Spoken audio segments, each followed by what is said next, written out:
He's the only one he calls her daughter, actually. Do you? No, I'm not going to know when you're joking. Oh, we can add it to our list. Ready? We're online. There it is. Good morning and assalamu alaikum. My name is Sara Bijawi, and I am so excited to be a part of the AccessCal team and its mental health department. AccessCal, as many of you know, is our community's hub for providing essential health and human services. With 16 languages on site, we are here to support our community with employment, health access, educational classes, immigration, financial assistance, case management, and of course, mental health. It's important to our team to make sure you know that we are always here to support you. We're going through unprecedented times right now, no matter race, faith, socioeconomic status, or gender. We all go through challenges in our lives, and it's important for us to remember that we can seek professionals for support. Myself, an associate licensed clinical counselor, is really excited to be a part of the new team here at AccessCal. And I'm even more excited to welcome a licensed marriage and family therapist to the team, back to the team, I'm sorry, Chef. These are difficult times right now, and we are here to help you during these uncertain times. We are all in this together. You are not alone. Before we begin today's topic, I would like to welcome Sheikh Yasser to AccessCal. Welcome. And please join us this morning to answer any questions. Feel free for the viewers to send in your questions, and we'll be answering them as they come along. So let's get started on today's topic. We're talking about COVID-19 and Ramadan, and how do we balance these two while keeping our mental health strong? It's important now to take care of our mental health. Thank you, of course, for joining us, and thank you for practicing social distancing right now. So let's get started. All right, so Sarah, wa alaikum salam wa rahmatullahi wa barakatuh, and good morning to you and to all of our viewers and listeners out there. Ramadan Mubarak to our community, and it is good to have you on the team, Sarah. Thank you, I appreciate it. Access is a beautiful place, mashallah, and it's always good to be back. So this is home. SoCal is home to me, and places like Access, Mission Viejo, and Irvine, Anaheim is absolutely home. So I've actually never left Access. So sometimes coming back, people think, it's just the idea of being physically in the building, but I don't think I've ever left Access. I don't think I will ever leave Access, and as always, excited to be back. And it is good to have you with us. Thank you. And I believe you just moved from New Jersey? That's right. Okay. I hope you're enjoying our weather. I am. Well, except this past couple of days, it's been very hot, so I'm not sure. Okay. Well, you haven't seen anything yet. And I believe, okay, so you're a clinician, mashallah, and you do speak Arabic. I do. Okay. And I say this because it's really important for the community to become aware of the different skills that the people at Access here bring. And like you said earlier, 16 different languages at Access, which makes this an extremely beautiful resource for our community. As we understand that when we speak of the Middle East, we're speaking about people who come from different parts of that place, and they speak different languages. And we want to make sure that we speak to people not in a language that they understand, but we want to speak to them in a language that they know. Sure. And as you know, as clinicians, we know when you speak to people in a language that they understand, you go to their head. Right. But when you speak to them in a language that they know, you go to both their heart and their head. And that's really what makes this place unique, that the people will speak to you in a language, not the one that you just understand, but also the one that you know. And it is good to have you with us. So I believe you speak Arabic? I do. I mean, I'd like to think of myself as fluent, but I learned it in the house, so it's pretty slang, if you will. Okay, nice. Yeah, so this Ramadan is very unique with the whole COVID-19, and it is impacting the people. And we're not talking about theology, we're not talking about the religious way that Ramadan is impacting people, but what it means to them socially and what it means to them mentally. And I think the biggest sense that the people are feeling this Ramadan is a sense of loss. So what you have here is that what made Ramadan unique to a good number of our community members is the togetherness part. Right.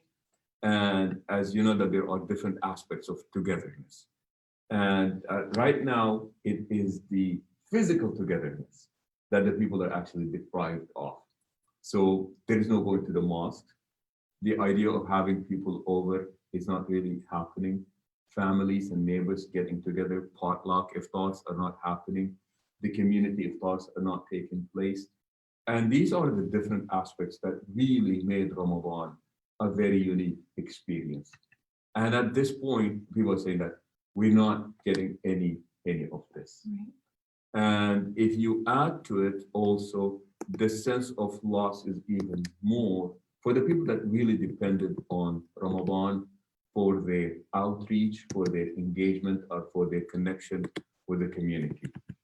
For example, students, foreign students who are here studying and they have no families. So the time that they connected with the community was during Ramadan.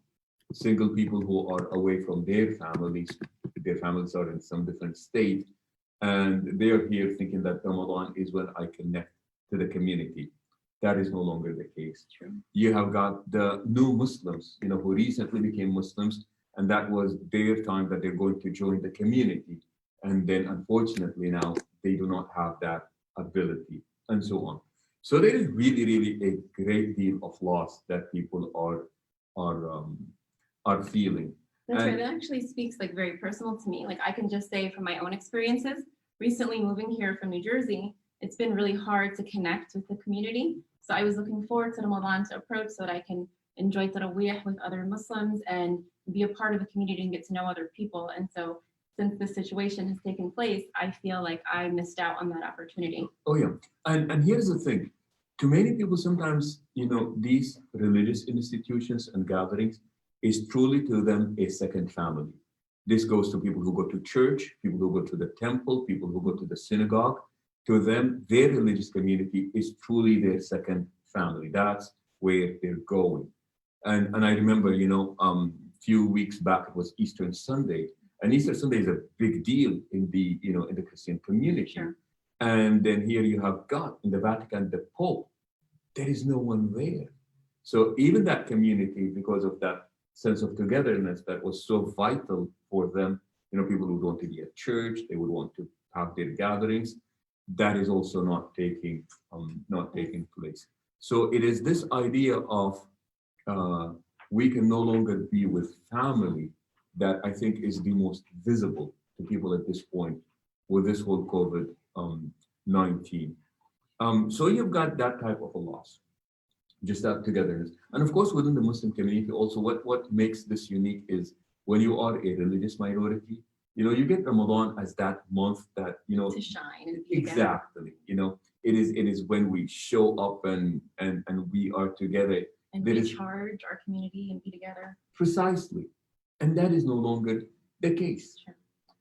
To many of our kids, they look forward to Ramadan and be out in Taraweeh because that's the time when, maybe some people are praying, but the kids are playing together outside and they get to stay up late because it is Ramadan. So it was associated with a lot of, that sense of what it means for Ramadan to be a social event. We know that it is a religious issue, but then again, within that religious issue, it brings along with it that social aspect. Agreed. I feel like the Ramadan spirits are when people are together, and the gatherings is what kind of allows that and enables that spirit to come to the house. And so it's been different now for people these past couple of days where they can't physically see people. That doesn't mean that they can't still engage. True. And we're very grateful for the technology, by the way. And this is beautiful. And thank you all for allowing us to spend a part of your morning with you. And it works, but then again, we want to connect physically, Sure. And again, the idea was it was not just the food that brought us together. There is just so much that goes on when people get together. And then, of course, there is that other aspect of there is no Taraweeh. To many people, the program during Ramadan was known. You go to work, you go to school, you come back, You had that maybe structure. take a little nap. For those of us who had the ability to do that, you do take that little nap, and then you break your fast, and everybody starts thinking, we need to make it to Taraweeh. Okay?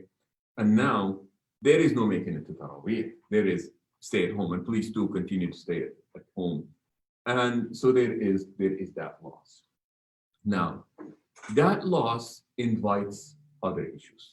With loss, there is, a feeling of people just feel down because there is something that they were looking forward to, and that thing is no longer there. You feel lonely, and you have feelings of sadness, and you feel like there's a detachment there. So how do you feel like it's the best way for us to pick up our strings and get back together and look forward to what's going to come? Yeah, and to me, just recognizing, like I tell families, especially right now, I think a really important thing that needs to take place is to allow and create a safe space for people to feel bad. It's okay to feel bad. It's okay to feel that sense of a loss. It's okay to feel that maybe we missed out. Sure. And that's okay. And remember, when we allow these spaces, we're not encouraging, we're just acknowledging that when Validating these feelings. precisely when these things are taking place, it's okay, for people to feel this way. It's okay for our kids if that's how they're feeling. So we want to make sure that we create that safe space. Now, we don't want to create that safe space and live in it, because that would be very depressing. Right. And that won't be very conducive of any kind of happiness. But I like to say that this Ramadan is not a difficult Ramadan. It is a unique Ramadan, where there is a lot of personal responsibility to make the most of it spiritually, to make the most of it familially with your family, and also to make the most of it individually. How are you going to grow? How is the community going to come together despite the fact that we are physically not together? I tell you something that we did in our community back in Memphis. I think they're still doing it. So people are very used to the idea of Ramadan was a time when single people who were working did not have the time to cook for themselves. Mm-hmm. So people would come in. Some would come out of need. Right. Some would come out of that sense of togetherness. So what they did is that they had a drive-through iftar. Look at that. That I thought that was brilliant. A drive-through iftar, which meant that all the meals are going to be prepared, and we're all going to come and have our iftar, but everybody is going to be practicing social distance. So you come in, nobody gets out of their car. You literally drive through, pick up your iftar package, and you head out. And I thought that was just really, really brilliant. And we did have something like this at Access. When did we have it, Amira? 2 days ago on Wednesday. How long ago was it? The 22nd, now last Wednesday. Okay, so that last Wednesday, it was a drive-through event. Drive-through food distribution. 400 Yeah. cars came through and just went through different stations and picked up food and made their way out. And it was actually a very beautiful experience, especially for me as a newcomer here. It was nice to see so many people gathering for such a beautiful cause. And there is something, by the way, I tell you that I know Access did, and also when we do Humanitarian Day, that was another event that Right. you didn't get to see, Humanitarian Day, that we would do here. And I remember the logo for Humanitarian Day was about restoring hope, dignity, and respect. So you don't give used items. You don't give, secondhand. You give. The whole idea is to restore hope and dignity. So Sure. everything that is given is brand new. Everything that is given, you're absolutely the first owner of it. And I love these, little settles that you convey a lot while doing so. And that's why I'm saying it is a unique Ramadan, and that is, are we able to continue and carrying out some of that spirit despite of what is going on?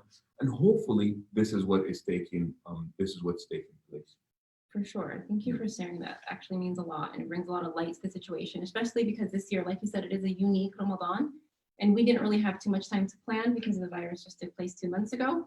And so for now to see all these alternative ways of accommodating to the people and still being there for them, even if it's not a physical manner, we're still trying to make it work. Just in this situation right now, where we're trying to talk to our viewers and remind them that we are here for you guys if you need us. Just a reminder, the center is actually open Monday through Friday, 9 to 5. If you need to call and ask for any services, we are still operating here. So to get started, if that's okay, Shia, I would like to ask you a question. I'm just thinking about a lot of families in the houses and trying to juggle work and home and chores and having that family time. I can just speak for my own family, for example. All of my siblings have spouses and children, and they all happen to work and have their own responsibilities. And it seems like it's becoming a very chaotic time in the household. How can we remind people or give them strategies on better juggling all of those chores and not putting the burden all on one person? Let's say it's very common, especially for the mom, to be the one to have to pick up after everybody and remind everybody of their responsibilities.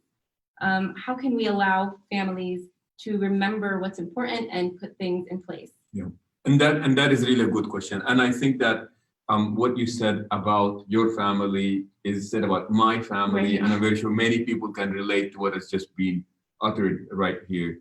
And what happens is eventually, so remember that for the very first time, I think in our generation, we are experiencing this prolonged, uninterrupted time together.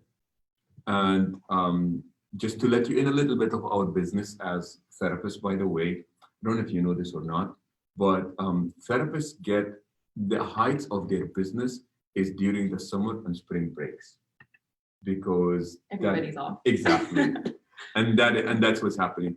And what is also happening is a lot of therapists are much busier at this point as well, where you have conflicts and issues with families and marriage and what have you. In China, they said that as soon as the lockdown was lifted, there was a spike in the divorce rates that took place. A lot of people went there and they filed for divorce. And it is very tempting for people to say it's because of all the time that people are spending together. It is tempting, but that is actually not the biggest factor.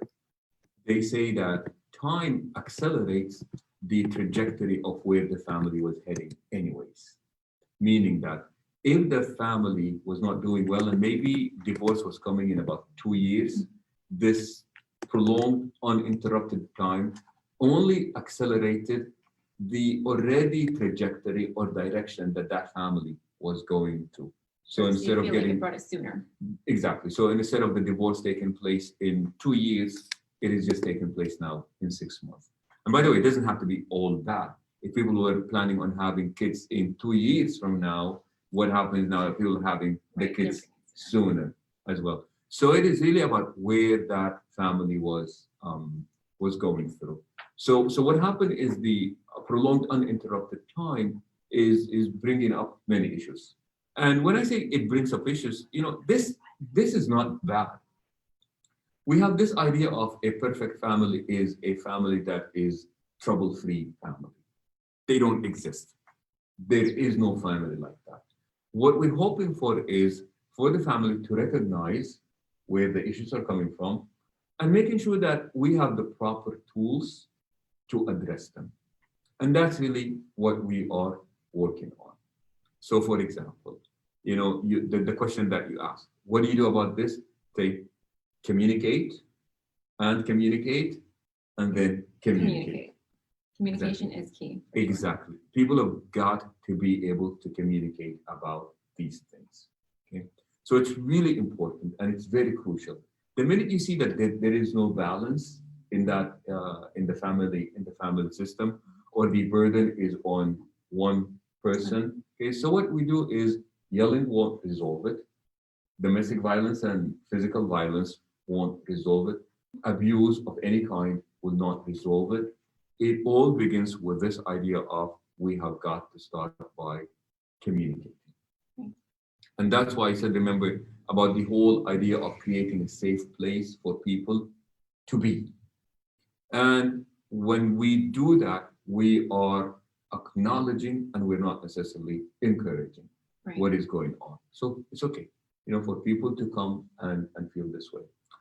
Interestingly, also about kids during this time, some studies suggested that some kids are going through what we call regression. As kids develop, they acquire new skills they overcome different stages in life, and they move forward.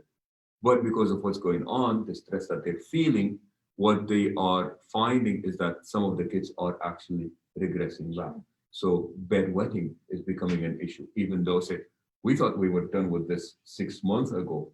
Well, the new situation is bringing all these types of, issues for families. That is interesting. I feel like just knowing, for example, working in the school, when we see students who have a teacher who's not there and the substitute comes in, there's some kind of disturbance to the classroom because students are so used to having a routine. And so when that routine is altered in some way, there's an impact on the development. Yes. Yeah, so I Yes. think it's very important just to piggyback off of what you're saying. Yes. Besides there being a safe space in the house for people to acknowledge that they're feeling down Yeah. and do something about it, whether that means to communicate or do some other mindful activities to get their minds off some things.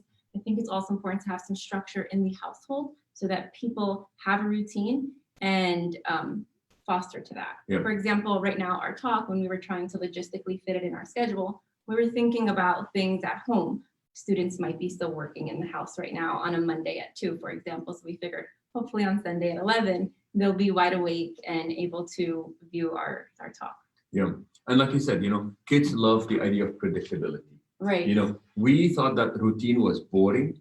And what is everybody hoping for now? Why can't we just go back to how things were? So kids love the idea of predictability. We wake up in the morning, this happens. It gives, you can mentally prepare for the day. But now everything is just up in the Right. air. A schedule gives a person a sense of comfort knowing what's about to take place. And now with this uncertain times and things changing almost every single day, it's taking a hardship and a toll on the person just being able to actually lead a lifestyle. And remember, this is a learning process for all of us, meaning that things will get chaotic. That's not bad. I mean, when I say it's not bad, meaning that is how we accomplish growth. It was, I don't know if you've seen this, but the different stages that people go through, that people went through this pandemic. So initially there was a lot of chaos and people were rushing to buying lots of stuff. That's right. Those lines out the door. Exactly. And that went on for a few weeks. And then people started learning more. Then what happened? They stopped. Right. Okay. And then the next stage was, well, what do we do with all that time now that we went through the chaos and then the learning, and now people are thinking of growth. Oh, what hobbies can I pick on? What applications can I learn about? Is there a certification that I can get? Right. What about all the free classes that are out And it's there? nice to know that people still are looking to make their time productive. So just brainstorming ideas to keep them on task and their mind alert. It's really important to continue to do that. Yeah, and remember, so we had to go through that phase and stage of chaos in order for us to learn and go and move to the next stage. So if that is how you and your family are going through, remember, this is the learning process for all of us. Like we said, it doesn't make your family bad. It doesn't make your family weak. All it says is that this is a normal human behavior. And we're Sure. just learning about It is almost like a this trial and process. error process where you try something, see if it works for you. And if not, take that off the list and try something else. Yep. But since we are on the topic of family, I do have a question from one of our viewers. Sometimes during the month of Ramadan, our emotional reactions shift. Unfortunately, many of us are going through financial struggles. How can we cope during these challenging times with our relationships? And what if our spouse is not willing to communicate? That is actually a good question. So you bring up two issues, actually three issues. Truly the stress, especially the financial stress that people feel. Absolutely. And Okay. unemployment has been on a rise during this time. So it's understood. Exactly. And please remember, so people will say, you can work out of home. That is not an option for a lot of people. Sure. The idea of being able to go on the internet and Work connect and work, remotely. Right. that is not an option for many people, unfortunately. So what happens to these people? Some of these people didn't even qualify for the stimulus checks that were sent out. People who just recently came in, people who didn't file for the past 2 years, maybe because they did not have the proper documentations or paperwork. So you got a lot of people that are going through this. And financial pressure is a real stressor on the family unit. So if you're going through this, wallahi, these are difficult times, and again, thoughts and prayers go for you. And that's why we have the different institutions that we have.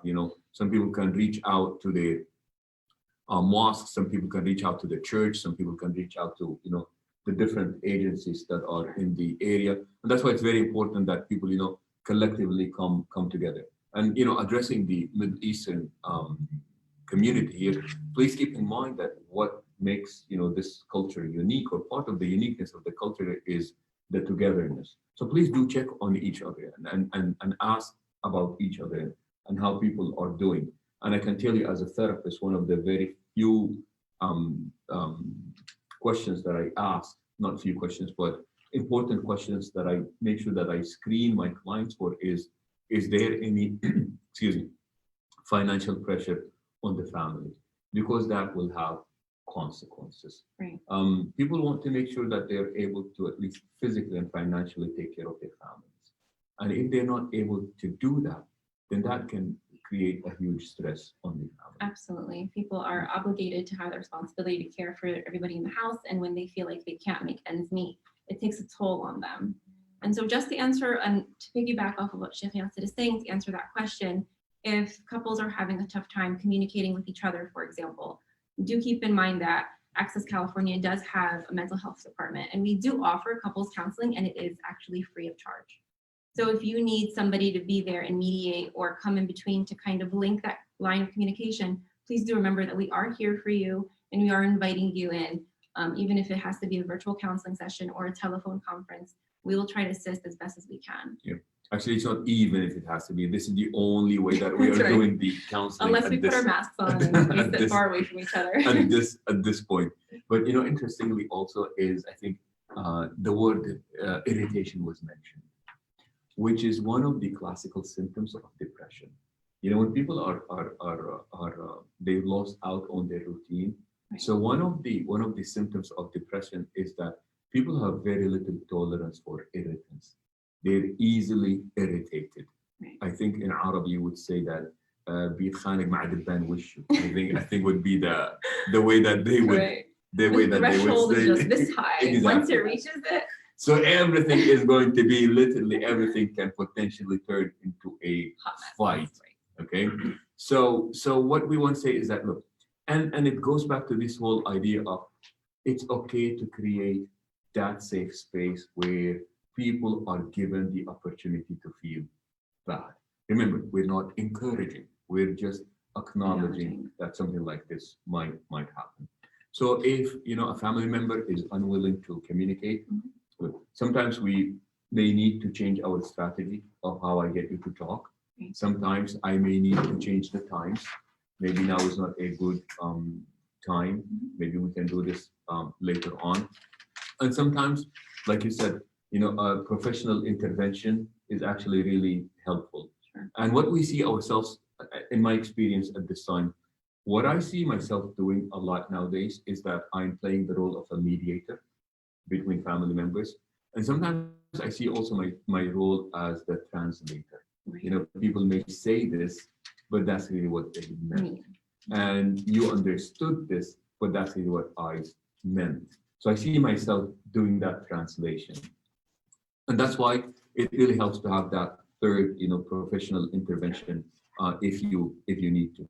It's interesting that you say that, even when it comes to communicating, coming up with a plan of action in terms of when can we talk or how can we speak to each other, it involves having to communicate some way or another.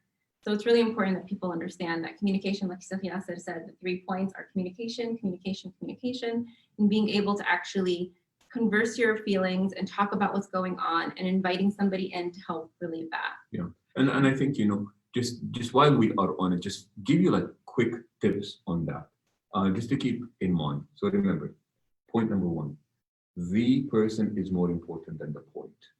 Because sometimes when you communicate, we want to make sure that they got the point.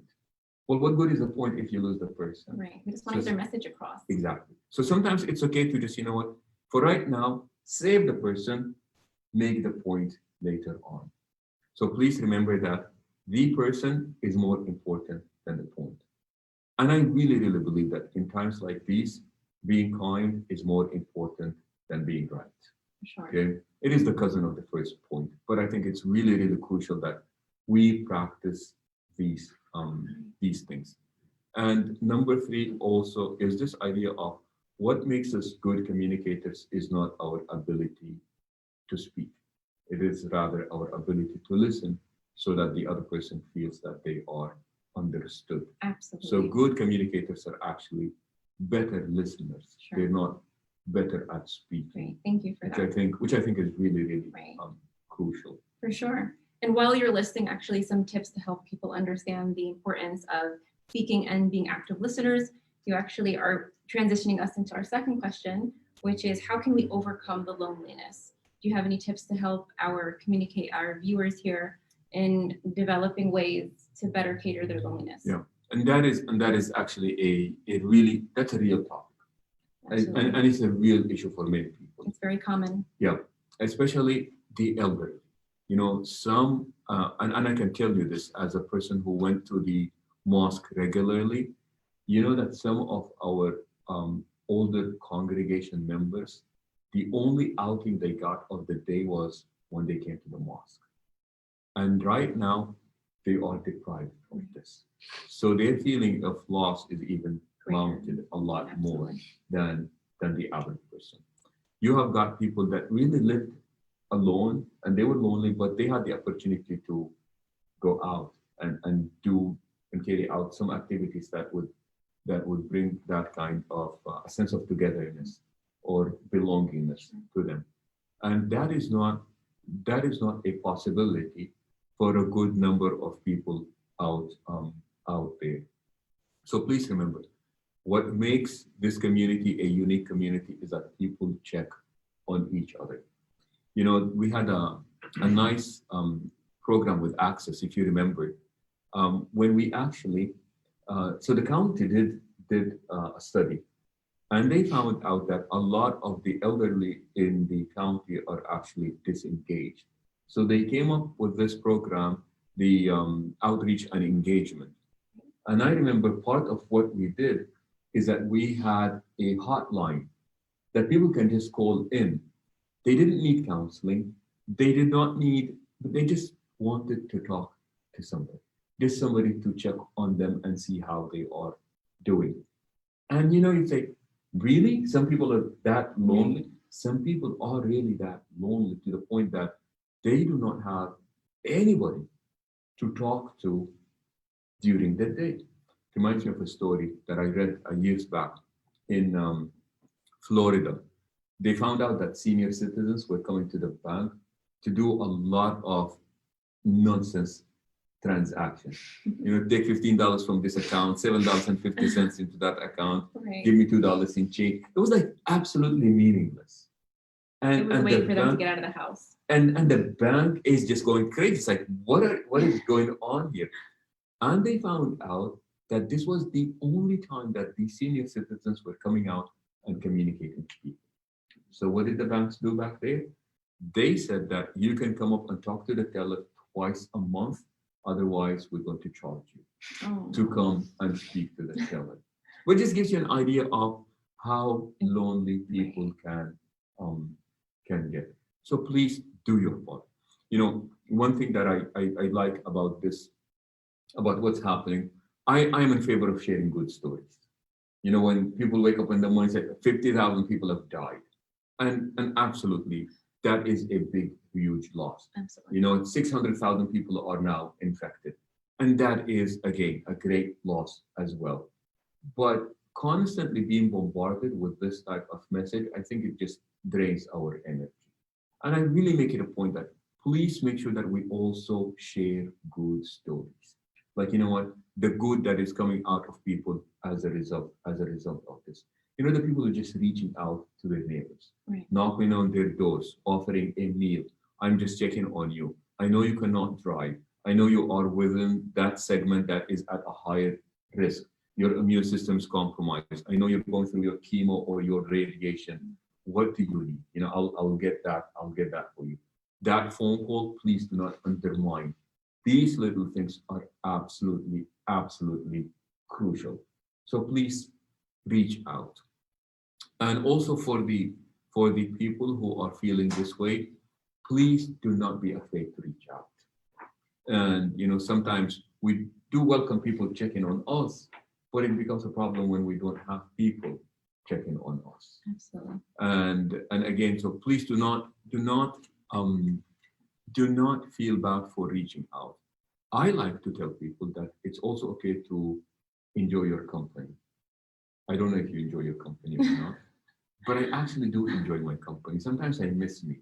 Seriously, I just want to be talking to me. And Absolutely. I Okay. love my me time. okay, yeah, and again, not to oversimplify what these people are going through. Just trying to keep this a bit lighthearted. But I think part of what we can learn also is, the whole idea of enjoying our company. And I think that's good.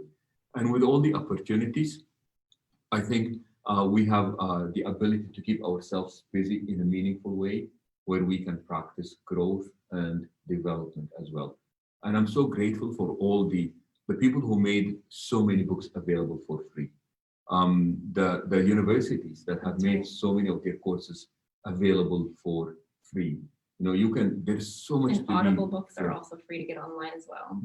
And I think that is awesome. And again, what makes Access unique is that sometimes the resources may be there, but sometimes people do not have access to these resources because of a language barrier, because of a cultural barrier, or sometimes people don't even have the tools to access these things. And I remember, people would come to Access and they would just be donating like, look, I just closed my company. I am upgrading my system. Here are 25 computers.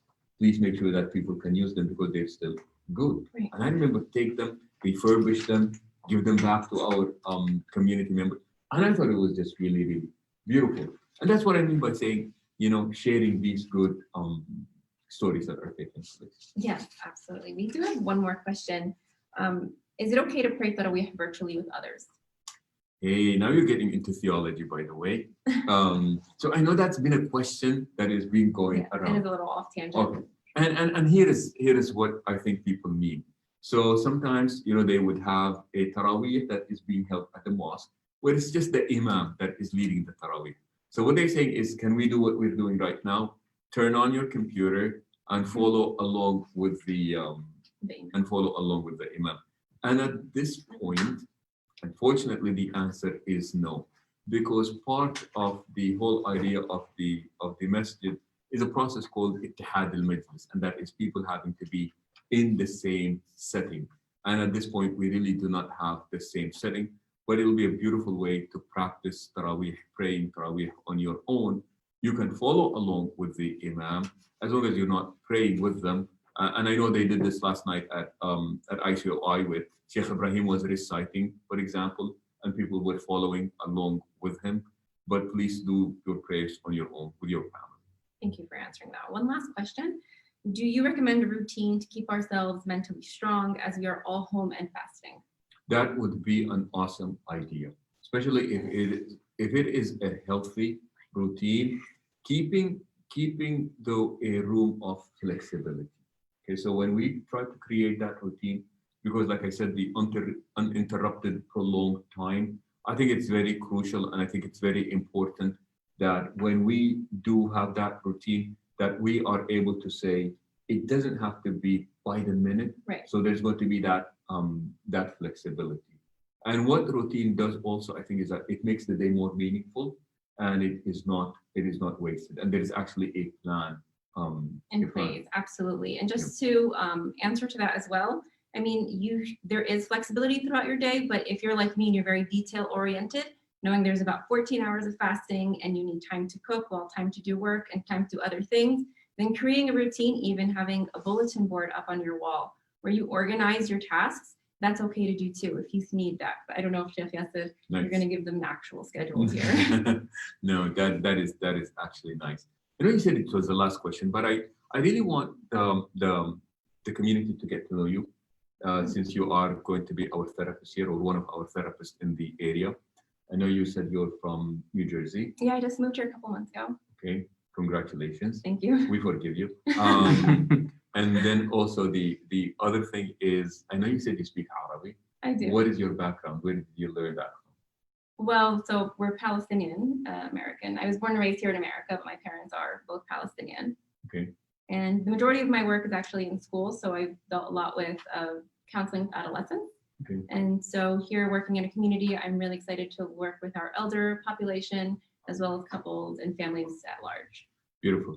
So if I can say for all the people who are watching and they have adolescents at home, what tips, advice would you give them at this point? Well, just to piggyback off what you're saying, believe it or not, communication is vital. So talking to them and getting to know what their needs are is very important. Identifying what the requests are, whether it being more time on the computer or more time playing with their friends virtually, of course. Little things like that, understanding what they want and enhancing some kind of reward system in the house where they can get what they want when they also meet you halfway. So developing that action plan is very, very important. But in general, just speaking to adolescents, it's important to speak to them at their lens.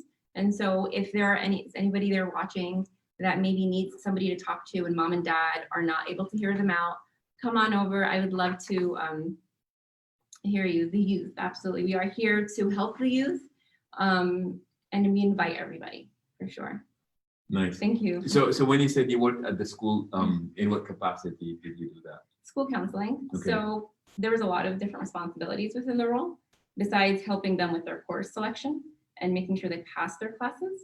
If they were having a bad day or if they were having issues with their friends or their parents or their families, or even a situation with them in the classroom, they'd come to us for some support. Okay. And you were physically at the school as a school I counselor? was. Okay. I was there. Nice. Well, this is a beautiful experience, people. You know, and I think it really is a blessing, and I think we're fortunate to have people who can and who have these types of skills in our midst, who can communicate with us in a language that not only we know, but also language we understand and we know. We can And I'm relate not saying to. that all Middle Easterns speak Arabic, but Arabic is, you know, that unifying language for the It is. people in That's right. the Middle East. So it's good to know that. Thank you. And I hope I can be resourceful to our community as well. Thank you so much. Before we end, an important reminder for AccessCal. We want you to know, please remember that complete your Census 2020 questionnaire. The census data is important to keep our services, including health, mental health, educating, and so much more. AccessCal is here to help you with census information. We create these postcards in different languages, so please feel free to visit us and visit our website. We also are planning on doing a series of topics for the month of May, so keep on the lookout for the website on time and place. And speaking of which, I think we have Did I say- weekly sessions, don't we? We have the weekly sessions coming up. I We believe do. it's on Wednesdays. Is it on Wednesdays? Wednesdays. We have It is. parenting workshops coming in, a whole series, Wednesdays at 4, I think. Right. Details will be announced, so definitely tune in and keep track of those details, for sure. All right, beautiful. It was good being with you. It was good. Thank you so And much. thank you all for having us. Enjoy your and- Sunday, everybody. Take care. And Ramadan Mubarak to all of you. Ramadan Kareem. Assalamu alaikum. Take care.